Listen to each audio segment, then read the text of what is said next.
87.5% of you watching this podcast right now are not currently subscribed to the Positive Thoughts channel. One thing I want to ask of you would be to please subscribe to Positive Thoughts podcast here on YouTube. Join our Genesis 1 million subscribers. We have just 12.5% of you watching all of our videos. We have done great. You have been helping us. It's because of you that we're hosting these shows and bringing amazing guests from different parts of the world to talk about what would help us become better versions of ourselves. So we promise one thing, that if you continue to share these podcast videos, short form contents, we are going to continue to produce very high quality educational contents, contents that are going to help our well-being as people over time. Today we're joined by another wonderful guest, my very good friend and old-time DAO contributor way back, Jawna Standish.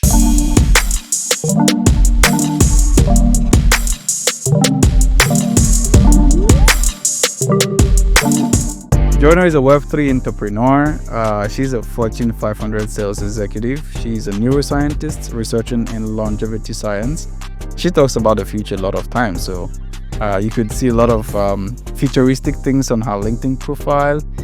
She talks about what life would be like: 100% crypto, AI and human brain merging, the singularity, gene editing, longevity and aging vaccines, and a lot of things, amongst others, that are helpful for our knowledge library. So I'm so happy to have you on this pod today, Jawna. Thank you for joining us. Thank you, Thompson. I'm so happy to be here. I'm so happy to reconnect with you. It's been a long time since Bankless DAO. So thank you for having me on, and looking forward to getting into the future with you and really diving deep on some of these topics. I'm so happy to have you on this pod talking about longevity science and how we can leverage longevity science while we're living, in order to become the better version of ourselves and the best that there is for our ecosystem generally, and what the future holds for everyone who is looking to do better. First thing I want to do is to dive right back into how we met way back in Bankless.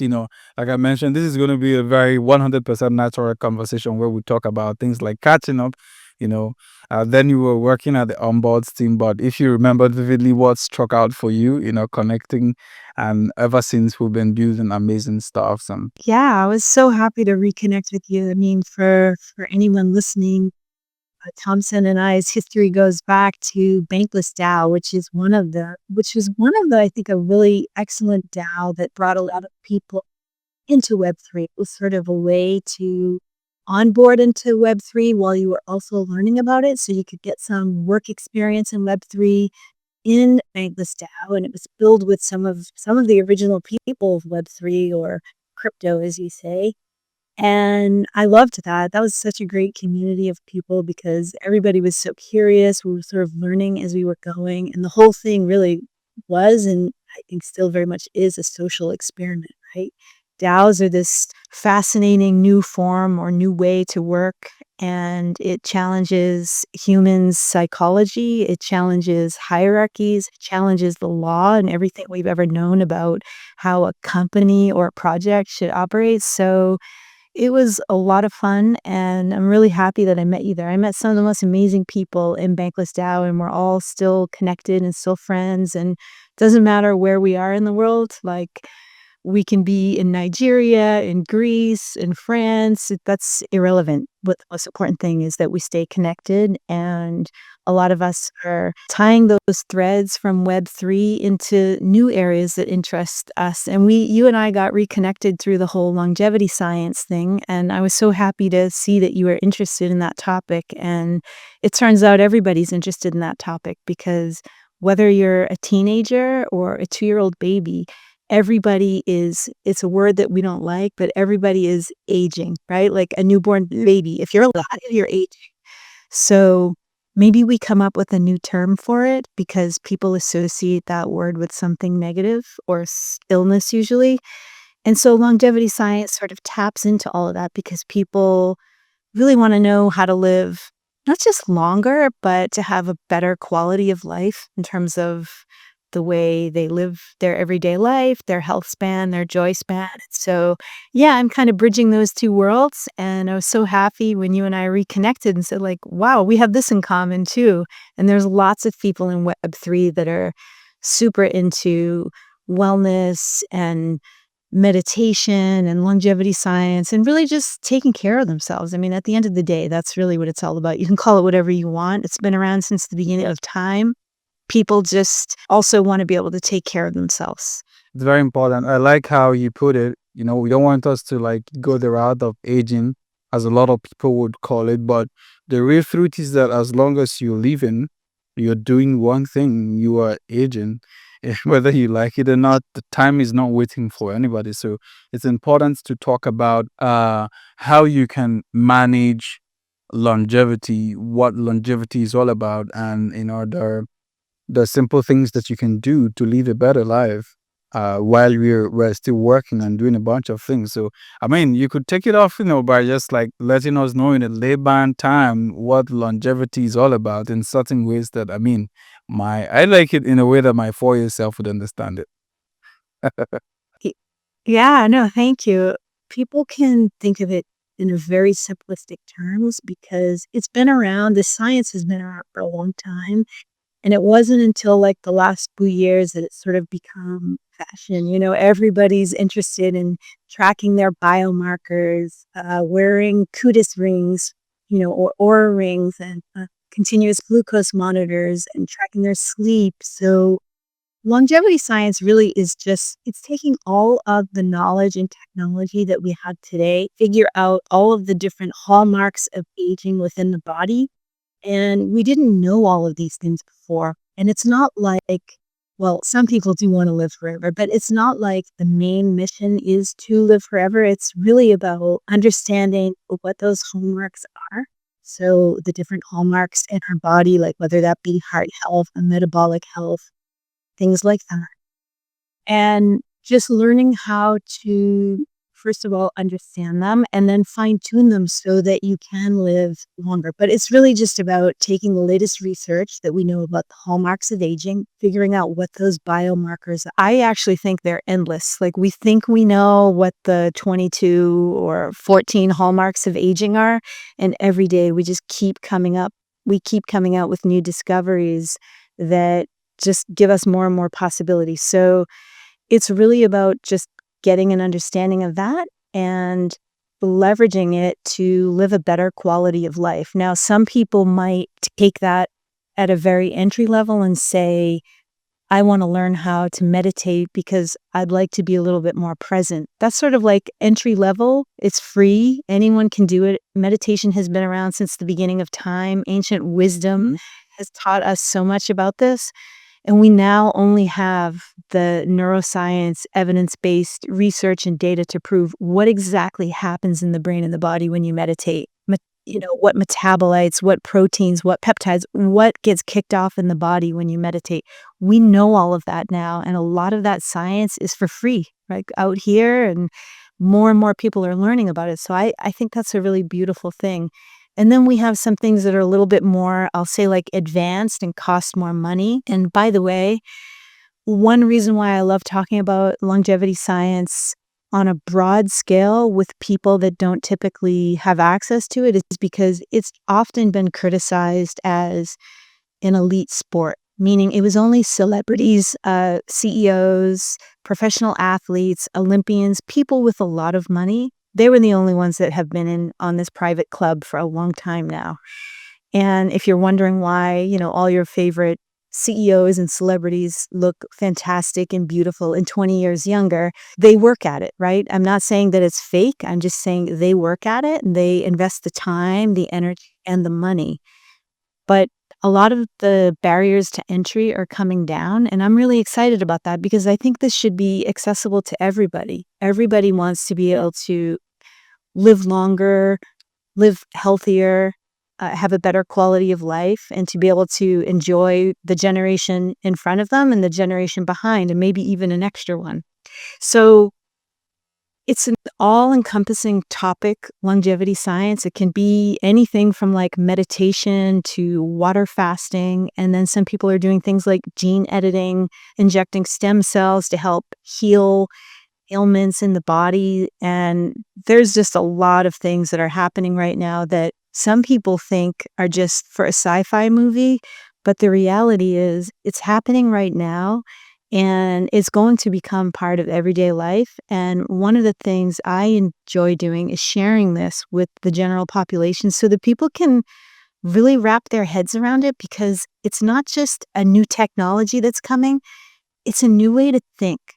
That sounds so easy and maybe even cliche, but changing the way you think is one of the hardest things to do. The human brain is really complicated, and it's quite simple, but it's also quite complicated, and that is the hardest thing to do, is to change the way you think. Now, when you're talking about changing the way you think, just got too much things that in my head that I would like to get clarity on. First is the role that meditation plays in terms of longevity, the role that meditation plays and how it can be utilized for the best part of it and what it could be used for.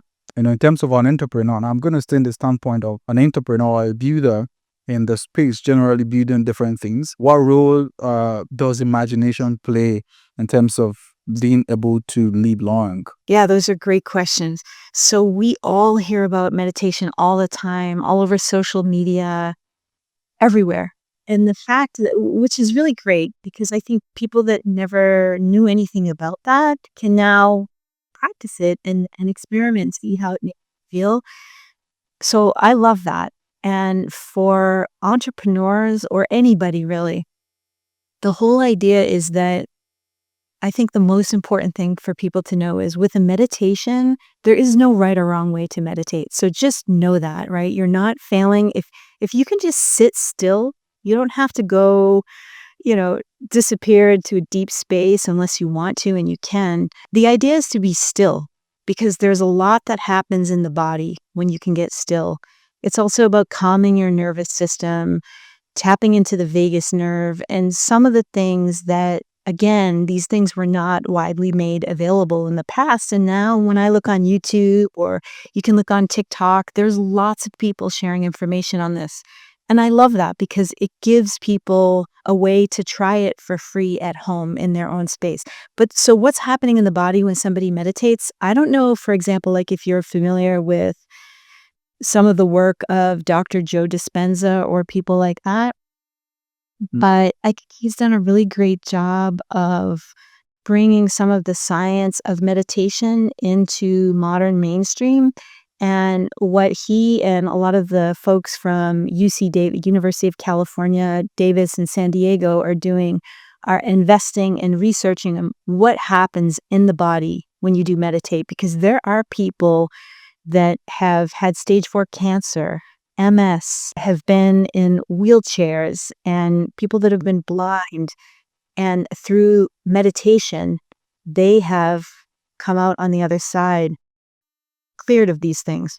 Now, in the past, that may have sounded very woo, and it may have sounded, and because there's so many cases of this now, that even medical doctors and researchers and scientists have been sort of blown away by this, to the point where they used to dismiss it and say, that's just somebody who's gone a little cuckoo, to the point where they want to be included in on the research. And so that's why you're starting to see universities now invest in this, because meditation is not just a cliche thing you do when you're a rich entrepreneur or a celebrity. It's actually something we could, and I don't want to say should, because people should do what they want, but it's a free tool. And if you could spend even just 5 minutes a day being alone with yourself and being still, the effects on the body and the mind and the nervous system are tremendous. Your body is releasing peptides, you're releasing metabolites. You're actually changing the biochemistry of your body by doing this. And that means you can focus better, you can tap into your creative energy, you can be more present with the people or your family and friends. It just allows you to connect with the moment. And I think with, even from my own experience as an entrepreneur and even as an employee working at Fortune 500 companies, we can get so caught up. Just, we're always in a hurry, right? We're meeting to meeting to meeting, back to back to back to back. Yeah. We're actually disconnected from ourselves. So, like, our body might be here, but our brain is somewhere else. And when we're in that state of disconnection, that's when things like your intuition doesn't work very well. You're not really great at making decisions. Your body starts to get sick. You get sick more easily. And then you start to get things like mystery illnesses, rashes, skin problems, hair loss. And I hear so many stories about these things. So my point on the meditation is it's something that all of us can tap into and really should give it, or I don't want to say should, but if you're curious, give it a try. Yeah, there's just so many different free modalities available to everybody that when I hear people say, oh, longevity science is just for the rich and it's for athletes, it's for celebrities, it's for, wealthy CEOs. Yes, that is true. But it's also for everybody if you're curious enough to look into what it is and what are the benefits. Meditation is just sort of, I will say it's like the entry point. Meditation, breath work, it's really all just about bringing your nervous system and your brain into sort of like a baseline state. We know it as like fight or flight mode. Most of us are operating in like a highly anxious state and are completely unaware of it. Most of us, really. So we have to sort of, ground ourselves, whether that be through meditation, or some people like to write or journal, or everybody can have their own thing. It doesn't have to be the type of meditation, where you zen out and become all. You don't have to travel to India to do that. I mean, if you can and you're fortunate enough to do that, go for it. But you can do it on the street of Manhattan. That's how accessible this is. You could do it on the metro in Paris. You really don't need all these fancy tools and money that everybody says you do. So to me, I think that's a lack of awareness when people think that. And it's also a lack of education, which is why I think you and I are talking about these things, because we want to bring these things to people, because it's like Web3 and longevity science have a lot in common. They're both your future. Like, it's going to be part of everybody's life, whether they realize it or not. It is, and it's making much more sense now than before. Where now the information before now they were not super accessible for anyone who would have loved to do more in this space. You know how blockchain technology in Web3 were not so talked about. It's still fresh, relatively new. A lot of people don't know about it. So you talk about Web3 and they're like, oh, what are you talking about? Is Web3? People don't even know what Web 2 is. They never even know what Web 1 was. I mean, information's like this. I used to not know so much about Web 3 till I got involved in the Web 3 blockchain space. And another thing is around imagination, right? I did an episode on 1% Better every day, but the angle I talked about imagination was how you use it as a very important tool to foresee the future, right? So I use imagination as an important tool to foresee the future. What I do is I try to enjoy the moments when I can, right? I sit down here and I create a mental picture, right? An image in action in my head that more than 1 hour enjoying the comfort of that thoughts just because I don't have access to it right now. And I'm seeing the pictures. Did you even okay, I'm not gonna share this, but now this is like some sort of very sensitive, imaginative things I do. I sit down I see myself at the White House, right? It's weird, right? I see myself launching launching a new blockchain and it helps me stay relaxed for the moment. Right. I never knew that it had a role was playing on longevity till you mentioned it. Well, I love that. And I'm a huge fan of imagination. And I think it's just something, some of us are really born with being super imaginative or have a creative or active mind.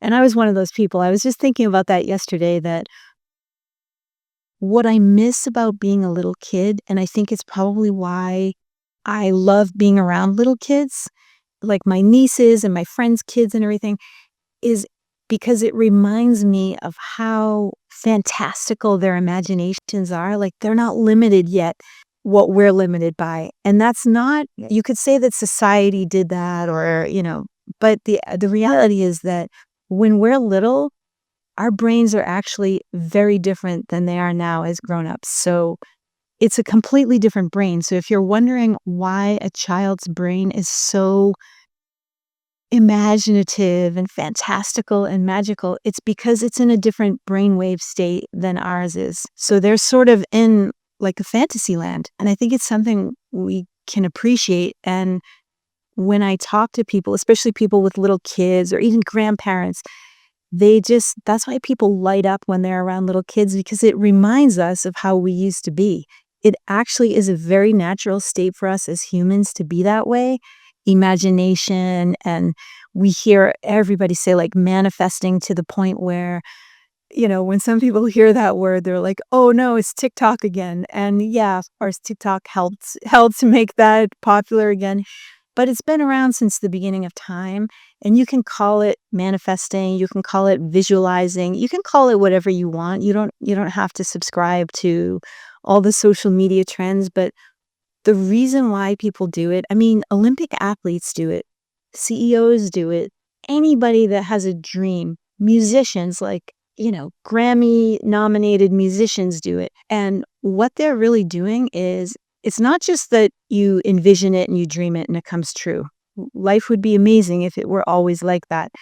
But the importance of visualizing it is because, without getting into all of the nitty-gritty of neuroscience, what's happening is when you visualize something, you're telling your brain, this is what's important to me. Because our brain and you and me have evolved up until this point simply based on what we tell our brains is important to us. So it does this value tagging every day, our brain, because it's trying to conserve a lot of energy. Our brain uses 20% of all of the calories we consume each day. And when you think about, how much the average adult weighs and how much a little brain weighs, it's a super hungry organ, right? So it uses a ton of energy. So it's always trying to conserve energy, because it's thinking back to the cave days of, okay, I need to be able to fight off a lion, a tiger, and I need to stay very focused. So those principles still apply today, even though we no longer live in the cave. We are constantly needing to tell our brain what is important to us, because it's trying to be as efficient as possible to keep you focused and to keep you alive. I know that sounds very dramatic, because we live in a time of a lot of abundance, so it doesn't feel like, we have to run from a tiger or a lion. But the reality is, your brain is constantly tagging what's important. And if you visualize and say, whatever your dream or your mission is, like, I want to impact 1 billion lives by educating them about crypto or about longevity science, and just making this up. But if that's your mission and you wake up every day thinking about that, visualizing it, you're telling the reticular activating system within your brain that is one of your purposes. And your brain will just pay attention to all of those things that will bring that to you. So it's not magical or mystical. It's actually neuroscience. It's not a guarantee that what you focus on will happen for you, but it is the brain's natural state to do that, to focus on what you think about all the time. So it is very important. The words you say, the things you tell yourself, the things you say to other people, that actually has profound impact on your biochemistry, and then on the biochemistry of the people that are around you, whether they're colleagues or loved ones. So it's super powerful. And I don't think that people realize that their words can be, beautiful instruments, or they can also be really destructive. Right. That's very, very important. I'm trying to pull up something that would help us really in this, and it's how that imagination goes back in time. Now we're talking about longevity science, and I want to believe that one of the things that led you to studying and researching more about longevity science and the things that you need to do to live a good life and then a long life is the quest for development personally first. Now, when you understand personal development, you now continue to bring other people to that knowledge, and I talked about this sometime in one of the podcasts, like 1% better every day. Like I try to make a weekly self-help podcast out there where I put my face out. I talk about identity, imagination, a lot of other interesting topics that help people self-develop. I stumbled upon something in Jeremiah 1 verse 11. I'm looking at my Bible right now, my mobile phone. It says, "Moreover, the word of the Lord came unto me, saying, Jeremiah, what seest thou? And I said, I see a rod of an almond tree." I bring this up because now this is how I understood what he said. The possibilities that are there when you are able to imagine, right? Imagination is literally seeing, is the ability to see, like I define it in my own words, the ability to see clearly, not only see, create a pictorial reference of what you see. I would always say you cannot see something until you see it. So you need to first imagine it. We're talking on this podcast now because it came as an imagination. Oh, I would like to have Jawna on the pod to talk about longevity science and how we can help people become better versions of themselves. And here we are today recording an episode. It's coming to light. Now, other people would see this because I was able to see. That's the role imagination plays. So I think it needs to be talked about more by a lot of people. It's free. I don't see why people should not imagine things. It's like you just touched on so many really important topics and ones that are near and dear to my heart. I don't even really know where to start with that. And it's something that anyone can tap into at any time. But the most important thing is the only time we ever really get creative and get imaginative is if we can free up some of this like anxious energy that we have within us. I mean, that's like a whole other separate topic about things like somatic healing and nervous system healing and things like that. But it's very important. And a lot of that stuff is also free. You can read about it. But our brains can't even tap into this creative realm unless because our brain doesn't have the capacity to go into the creative realm.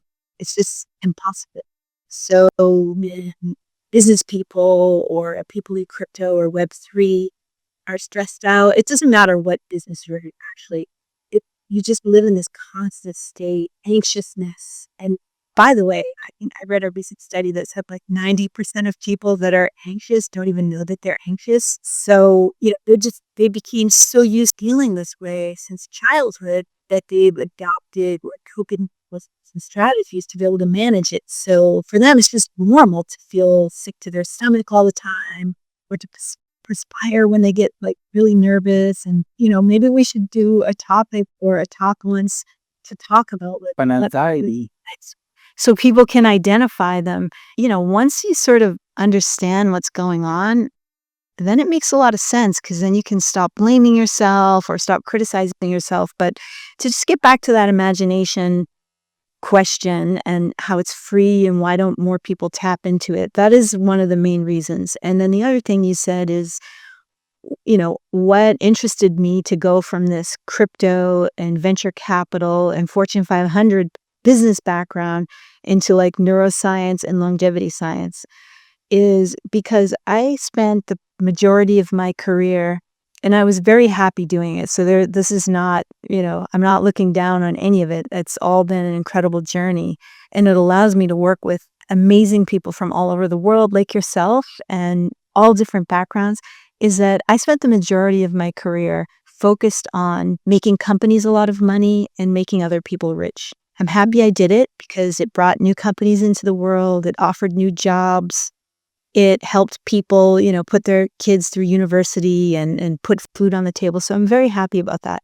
But what I noticed is that most people were unhappy, right? And it's sort of like we always think this idea that, if we have money or if we have all these resources that we want, we'll automatically be happy. Happiness, people say, is a first world problem, and happiness does not require money. In fact, some of the most poverty-stricken places I have ever been have been some of the happiest, most generous people that I've ever met. It really is a state of mind, and anybody can tap into that. But you got to kind of go on a personal journey to learn that. Yeah, that's what brought me into this field, is because I thought I would like to be able to take some of that background from my business side and also blend it with my neuroscience and longevity science side to bring that, so all the business people and all of the people that I know, anyone that can benefit from it, because what good is it to, launch all these companies if people are just walking around in a state of complete anxiousness and fear, really? Yeah, a lot of people will associate longevity science with, looking young and staying beautiful and fit. Sure, that can be a benefit of, you usually look better when you feel better. So that's like right there. But longevity science is not all about aesthetics and beauty. It can be if you want, but it's really about understanding what's going on in your body. If everybody had an image of their brain, for example, people would treat their bodies and themselves so much better. I've seen thousands of MRI brain scans of people in very different states in their lives, meaning like they're very different psychological states. It's absolutely incredible of how different they look. And I've seen, MRIs of people that are musicians. They have completely different brains. Actually, they're very blessed by having completely different brains because they activate parts of the brain that most people never do. It's just proof that once you know this information, there's so much you can experiment with. Yes, you can spend money if you have it and you want to, but you can do so much for free. You don't have to inject anything foreign into your body. You can just do so much just with information. I personally think it can change your life in the best way possible. And a lot of this just comes down to belief. It's not necessarily about, I'm talking about something woo. I was always concerned to talk about anything that wasn't scientific because people will question the credibility of it, right? And because I had typically worked in like finance background and tech background, if I talked about anything spiritual or woo, it automatically gets dismissed because it looks fluffy. But the reality is that a lot of these things now, we have scientific proof. And I think people's minds are opening up also. We're evolving much faster than I think most people realize. And so I find that this is a really amazing time to open the door on all of these things because people are more open-minded to it. I mean, when we look back, think about this. Quite often, even if they loved their parents or their grandparents, like the stories are almost horrific at how they treated the kids or how they treated their wife or husband, wherever this situation was. And it can be easy to vilify those individual people, but it was actually common. It was sort of, that's what you did then. And it's like, now this is what you do. Yeah, so each generation or I think it's going to change. It's not going to be defined by generations anymore. It's happening so quickly. We are evolving and, growing to new levels of consciousness, which is a whole other separate conversation, faster than ever before. That, when you meet a 5 or a 10-year-old now, I think most people that will listen to this will say they're blown away by that 5 or 10-year-old because of the way they think. Yeah. Right? And so it's sort of like the level of consciousness of humanity just keeps rising and rising and rising, which is a beautiful thing because then we can treat ourselves and we can treat other people really like human beings and with kindness and compassion. But when we do look back, a lot of those behaviors were driven out of survival, right? Like grandparents, if you go back to grandparents and prior, we were all starving and just, most people didn't have jobs. And so when you're in that state of mind, you're not going to, make a bubble bath for your wife because you're just thinking about how am I going to feed these 7 kids that are, So it's just, it's just sort of a reminder to people that we are evolving and reaching new levels of consciousness, not just with technology, but just in the way that humanity is advancing. And so, why did I want to get into all of this? Because I think it helps make people, not just physically, but emotionally, and it Yeah. helps people enjoy their lives. I mean, so many people don't enjoy their lives, like they're grinding. And I know a lot of people that grind and love their lives. It's just really understanding, like, wow, there's this whole universe that we could tap into and really understand ourselves, however you do it, whether it's meditation or religion. I mean, it's really just all about a belief beyond yourself. It's only a matter of time. I mean, actually, there are developments that once people see an image of their own brain, people will be able to see from a device, because maybe they're not good at detecting this themselves. They will be able to see how their body responds around certain people. So if they're not good at detecting who lights me up and who brings me down, guess what? You'll have technology that will help you. You should. And I think that's going to help a lot of people, because Yeah. a lot of people attract bad energy and the wrong people. And a lot of it has to do with their own state of mind, but they're unaware of it. But, now if they get this new technology, they can sort of become enlightened with this information and change their behavior in terms of, what energy they attract or what opportunities or people that come into their lives. And that's a tiny one, but I hear so many people say that would really help them a lot. And I guess it would, better than how it's being demonized, technology wise. You see, right now there are lots of bad things about AI, and it looks bad and all of that. Guess what? It was all bad when the invention of computers and softwares that we are now using to connect came along. The Web 2 age, where centralized entities, were building off of people's data. At the time, it was like a little bit demonized, but now you take a look at Meta, everyone is using Facebook and Instagram. Hell yeah, you are in the US and I'm right here in Nigeria. We're connecting and we're sharing ideas on topic. So choosing to adopt the positive side of inventions, and especially artificial intelligence right now, and a lot of technologies that are super helpful for man's existence. That question where I asked why people don't meditate, it's super simple. I was reading 7 Habits of Effective People this morning, Stephen Covey. I've read the introduction over and over and over again, because I think the introduction, it just helps me understand summary of the whole book. And he mentioned how that people choose the later as opposed to the principle that nature has provided for that thing. How you mentioned that celebrities, they look 20 years younger because they understand the number one thing, which is how you are able to see and envision and then use longevity science to help yourself stay happy and enjoy it. I wouldn't go that far to say the happiest people on earth, but most of the happiest people I've come in contact with are the people that you look at. They are from the very rural areas that they don't even have electricity. They don't even have fancy food. They don't even have phones. They don't even have internet connections. But you see, I've lived in most of those areas. Growing up, I lived in one of those riverine areas where we had a community, just like a small hamlet where people knew themselves, so homogeneous. Everyone, you can't really do anything without anyone knowing you, and it's a very vibrant, happy community. Nobody's kidding themselves. They're super happy. They don't even have good roads. They use canoe and boats, cross over to the next community and all of that. And you see how happy they are. Most times they just leave off sitting down. You see, you see the old men that come out, they bring out a big chair, they sit at the middle of the big compound with fresh breeze, they close their eyes, they see things, and see them smile.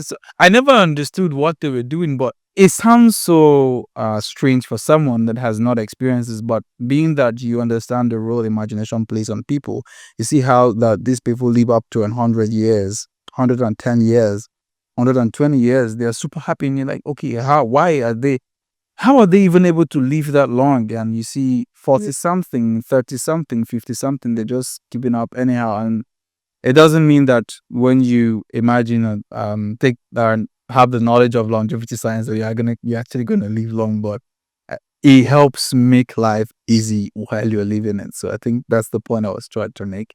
And it's important that we're talking about this, because it's going to open a lot of people's eyes to more in-depth research on how they can become better version of themselves, starting from seeing. Yeah, and I think it's such a beautiful point that you mentioned, where people don't need all of these luxuries, and it's really easy to say that, I know. And Yeah. I know what that's like to come from very humble beginnings and strive. So I fell into the trap also. And I'm not saying it's wrong to do that. I almost feel like if you're that type of person that's super ambitious, or maybe you come from, I don't even really think where you come from matters, but if you have this hunger and insatiable drive in you to achieve great things or make a lot of money or whatever it is that drives you and fires you up, if you have that in you, you usually have it in you as a little kid, because I remember it and I remember all the things that I said I was going to do. But a lot of that creativity, yeah, it comes from when you don't have a lot. And I didn't have a lot when I was little. We didn't have a lot. And it allows you to be so expansive in your mind because you have the space and the time and the energy, because we weren't rich. We didn't go on luxury vacations. I dreamed of all those things. And I'll just say I spent as an adult, once I became in charge of my own life and my own journey. Most recently, actually, when we did a lot of those bankless DAO calls, I was actually living and working from a sailboat in Greece on one of the Greek islands. And I only mention that because it's one of the blue zones. Like, Greece is one of the blue zones. And for people that don't know what the blue zones are, just in a very high level, it's geographies in the world that have sort of unexplainable people living past 100 years old. Like, when you look at their surroundings, like you say, they might not have electricity, or they might still use like an outhouse, or all of the odds would go against them to live up to, 100, 102, 105. But there they are. They're, living these incredible lives with beautiful communities. Are their lives perfect? No, but nobody's life is perfect 24/7. It's not meant to be. You wouldn't be happy if so You wouldn't my actually. my point yeah, my point in mentioning that is I met so many people that were like, I have so many friends that are like 80 years old that I met from these Greek islands. We still stay in touch. We're on a WhatsApp group or Telegram, and they send me pictures of like the goats in their yard or the cats. And I just think it's so nice because it was a reminder of just simplicity, right? Like, so people will go through these trajectories in their lives of like growing up really, really poor. Maybe you didn't have enough food with your family, and when you were a little kid, all you dreamed of was like a cake for your birthday, right? I know so many people that have that same memory of like, oh, when I get an allowance someday, I'm going to buy a cake. And if you grew up, You have a lot of things. yeah, I was going to say, I grew up that way. And if you tell, like, when I tell my niece that now, and she's amazing, but she has absolutely everything she could ever want. And I would have dreamed to have her bedroom as a child with all her stuffed animals and toys. And I just think there's so many people that had that dream of like wanting a birthday cake or something, like maybe their parents couldn't afford it. And it sounds so simple and so basic. And maybe that will be what drives you to be like an entrepreneur or become rich and stuff. But have you ever noticed all of those people that go on that path? They usually eventually come around and they just want a very simple life. Like, Yeah. living on a sailboat, and not a luxury sailboat, by the way. So living and working from a sailboat, it's like you own 10 pieces of clothing. You keep it very simple. You have a laptop. The luxury in that life, for me, and in my opinion, was being able to like go swimming every day, meeting people, from different generations, sharing wisdom and like what keeps them happy. And sure, they would gripe and complain about things like all of us do every now and then, but it was just a reminder how it's really true. Simplicity really, it really helps your mind and your body. But if you're always in that wanting mode of like, this around me isn't enough because I want, you'll never appreciate where you are. And I don't think even a conversation like you and me are having, I don't think that will resonate with that person, because I know I was that person. So I absolutely know. It's like you have to arrive at this on your own timeline. And that's why I think like all of the TikTokification and Instagram, I think it's great that all these conversations are happening, they sort of land in your lap when you need to hear it, right? Or when you're trying to hear it. And however that happens, whether it's like a great book that you read or through your podcast and what you talk about or things that I talk about, it's really just to connect with people and say like, yeah, I know how you feel.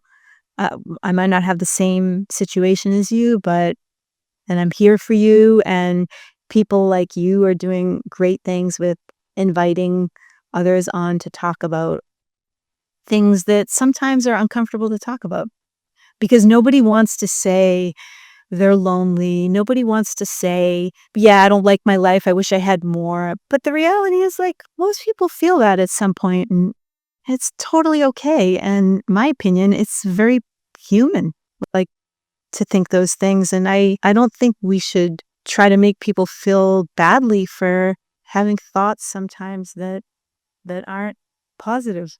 Even though I know you're all about positive thoughts, I agree, but It's part of living. yeah, it's like people need to know that it's very human sometimes to just cry, to hear a sad song and it makes you think of a time in your life or a person you lost. Like that's so human and I think people should embrace those things and not feel like they have to be perfect and positive all the time. But I do think people should I cried. mind their yeah, people should mind their language and their thoughts because once you start going down that negative path, it is super contagious and you just like double down on it. Yeah, it's like a doubling down thing. I know we're Get substitute there, but and time for this particular conversation. I want people to understand the concept of longevity and how you can use it to enjoy yourself right now. I'm all about personal development, so anything you can do to develop yourself, let's all get it all hand. I think, like I would say, each one teach one. Not everyone has access to information and knowledge and all of that, but we are building a community of people who are very big on personal development, starting from mindset work to communication, breath control, like you mentioned, medication, a bunch of stuffs, really. And then I'm gonna have you on the spot shortly after now as well, so we can double down on anxiety. I want to know what the people think. There, our audience listening, what they feel like. So now this is an open invitation to anyone who is literally looking to double down on how you can live longer. You want to know how you can live longer. There is a spiritual part of it. There is a physical part of it, but there is a part that you need to understand the basic things that you can do to help yourself feel not just younger, to be able to live more happier, to be able to stay refreshed. I mean, there are a bunch of things like water fast. I remember January when you were doing water fast and you mentioned how it would help boost testosterone. I never knew about that. You know. yeah, it's really powerful. And to your point there, I think the most important thing for people to remember about longevity science, the most important thing everybody needs to remember. And this isn't to blame anyone because we were all raised, it doesn't matter how old or young you are, we were all raised to believe that our genetics, oh, my mom and dad are that way, I'm just that way. Yeah. My dad's obese, so I'm going to be obese. That absolutely is not true. Science has proven it. It is not all about your genetics. Yes, there are some things that are genetically predetermined. However, longevity science has proven, and I'll be happy to share these links with you so you can put them in the comments below, up to 70% of your longevity and your lifespan and joy span is determined by your lifestyle. Longevity is all about your lifestyle. And lifestyle is, like you said, it's your mindset. It could be spirituality. It could be religion. It could be physically taking care of your body. But it is all lifestyle. So like only approximately 30% of people's future is determined by their genetics. That means 70% of how you're going to be when you're 80 or 90 or 100 or hopefully beyond is how you live right now. That's the most important thing. And like whether you do protein shakes and all that stuff, like yes, I have opinions about those things, but the most important thing is that you have a healthy mind and that you do basic things like go for a walk every day, get outside, connect with nature. And I know you hear everyone saying that, but it's a reason why, my 85-year-old friends in the Greek islands, like, they're still texting me. It's like, they're on WhatsApp sending me memes and cat videos. It's like, don't you want to be like that when you're 90? It's pretty cool, right? It is. I mean, it's enjoyable. I like to enjoy life and live long while at it. The last question I would really, really, really like that you, touch base on would be, what is the best, maybe the recommended mode of meditation? That's a tough one to answer because I don't think there is a one size fits all for everybody. I would Mm. I would say if anybody's just looking to experiment or maybe doesn't have a great history of being able to meditate, because I hear people say, "Oh, thoughts rush into my head." Guess what? It's supposed to. You're supposed to. That you're human. Congratulations, because you have 70,000 thoughts a day. 70,000 thoughts a day. So please know that it's very, human to have thoughts rush in while you're meditating. I would say the best one to just get started is they can search up like box breathing. It's sort of like, Okay. yeah. And Hmm. to just I would just start out with sitting still. Like if you're the type of person that can't sit still, set a timer on your phone. There's this little trick that attention deficit disorder or ADHD. There's this little Hmm. hack that is used for ADHD. It's called the 8-minute rule. Set a timer, whatever, on an old-fashioned clock or on your phone or your watch for 8 minutes. For 8 minutes. Whatever it is that you're trying to do, if it's meditation or if it's writing or something that like you really dislike doing and you're just struggling to get it done, just set a timer for 8 minutes. If you can do it for 8 minutes, like bravo, because so that works for anybody. And I would say start out with 8 minutes. If you can do 8 minutes, that is incredible because a lot of people get, after 10 seconds they get fidgety. If you can just sit physically still without moving and just calmly breathing, you don't have to say chants or you don't have to do anything. Just sit still. That is a form of meditation and it's free. Anyone can do it. And if you don't have a clock, well, just guess what you think 8 minutes is. Yeah. All right. All right. That was super step by step. I like how you brought it down so that anyone can literally understand this. And I'm really hoping that all of our members of the 1% Better community and Positive Thoughts community as well would run with this, and everyone watching us, like I mentioned, how we have over 80% of you watching this podcast and you're not subscribed to our channel just yet. I would appreciate if you could do that, and then you could, experiment most of these things we've started talking about longevity and how it could be super helpful for you, and then give us your feedback. We want to know what is working for you and how it's working for you. That way we could run with these feedbacks and give them to other people as well. Help sensitize other people in terms of how they can lead better lives and start imagining things and how they are being able to sit still.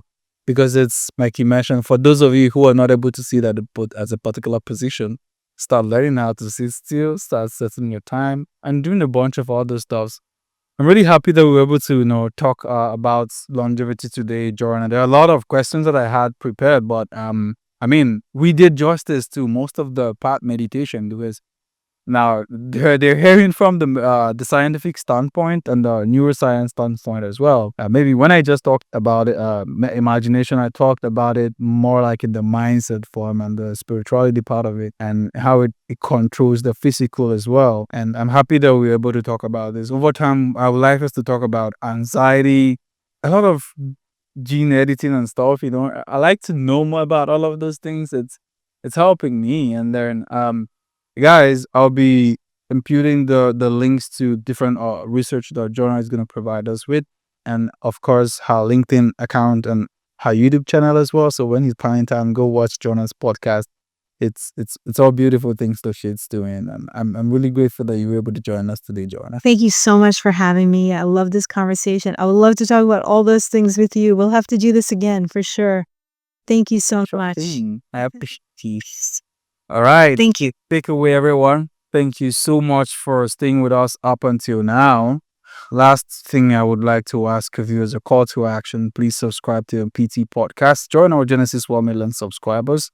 And if you have any question, please write them in the comment section. Either ways, you could reach out to us on the Gmail and then follow us on X, LinkedIn, TikTok, or Instagram, wherever you prefer to see your short form content. And we're going to be providing you with super high quality videos that are going to be helping you understand and know many things, right? So we got you. Until the next time, practice most of those things and live long. Same.